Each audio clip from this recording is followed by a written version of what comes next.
YCP senior నేత చెవిరెడ్డి భాస్కర్ రెడ్డిని బెంగళూరులో అరెస్టు చేసి విజయవాడకు తీసుకొచ్చారు. ఈ క్రమంలో చెవిరెడ్డి భాస్కర్ రెడ్డి, వెంకటేష్ నాయుడును సిట్ కార్యాలయానికి తీసుకొచ్చారు అధికారులు. సిట్ కార్యాలయంలో విచారించిన అనంతరం వారిని ఏసీబీ కోర్టులో హాజరుపరచనున్నారు. లిక్కర్ కేసులో 38వ నిందితుడిగా చెవిరెడ్డి ఉన్నారు. ఆయన కుమారుడు మోహిత్ రెడ్డి 39వ నిందితుడిగా సిట్ చేర్చింది.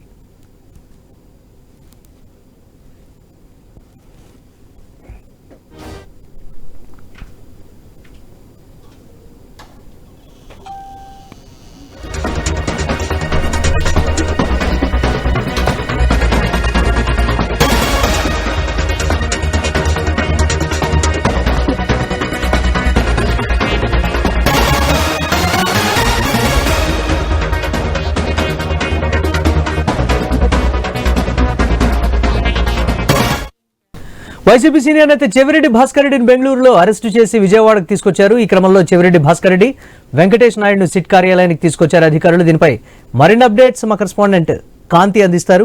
ఎస్ కాంతి.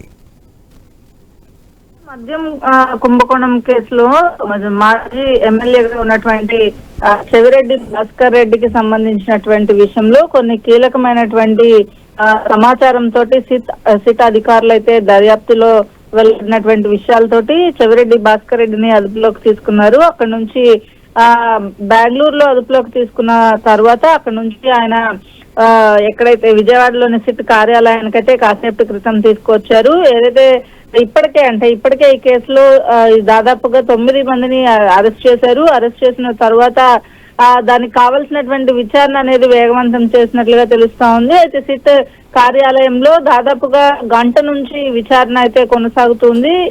ఏదైతే చెవిరెడ్డి భాస్కర్ రెడ్డి అరెస్ట్ చేసిన తర్వాత అక్కడ నుంచి సిట్ కార్యాలయానికి తీసుకొచ్చి ఆ సిట్ కార్యాలయంలో ఆయన నుంచి అంటే తనకు ఉన్నటువంటి ఇన్ఫర్మేషన్, అలాగే మద్యం కుంభకోణంకి కేసు సంబంధించి రాజ్ రెడ్డికి సంబంధించినటువంటి విషయంలో ఏదైతే ఇప్పటికే వైఎస్ జగన్మోహన్ రెడ్డికి సంబంధించినటువంటి అంశంలో ఏదైతే ఎవరు కూడా ఒక ఆడియోనైతే చెవిరెడ్డి ఇవ్వడం జరిగింది. ఈ నేపథ్యంలో ప్రస్తుతం అయితే సిట్ కార్యాలయంలోనే చెవిరెడ్డి భాస్కర్ రెడ్డి ఉన్నారు. ఆయనకి సంబంధించినటువంటి విచారణ అయితే కొనసాగుతోంది. అలాగే ఈ కేసుకి సంబంధించినంత వరకు కూడా ఇప్పటికే 9 మందిని అరెస్ట్ చేశారు. తాజాగా చెవిరెడ్డి అరెస్ట్ కూడా చేయడము, అలాగే ఆయన నుంచి కూడా కొంత ఇన్ఫర్మేషన్ అయితే తీసుకున్న తర్వాత సాయంత్రం ఏదైతే కోర్టులో సబ్మిట్ చేసే అవకాశం కనిపిస్తా ఉంది. Murali, right, thanks for updates Kanthi.